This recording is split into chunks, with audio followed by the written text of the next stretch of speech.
Hey there everyone, welcome back to our channel. In today's video, you are going to see how to remove labels from Google Maps. So let's get right into it.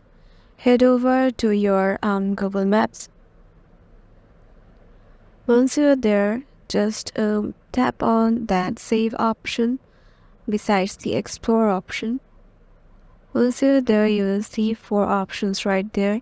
Favorites, want to go, start, places, and labeled. So head over to the labeled option and then click on add a place.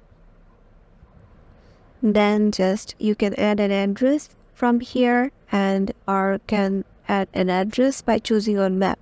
So I am currently choosing on map and adjusting any area. Then tap on save. There can be any name and click on done. And here you can see our label is created. So as we want to delete our label, just head over to that label option again, and then besides the label you want to delete, there is a 3-dot icon. Click on it, and there are 3 options: share, copy address, and remove label.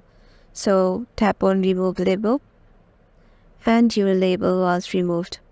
This is how you can just remove labels from Google Maps. Hope this video will help you out, and make sure to give it a thumbs up and subscribe to our channel, and we will see you in the next one.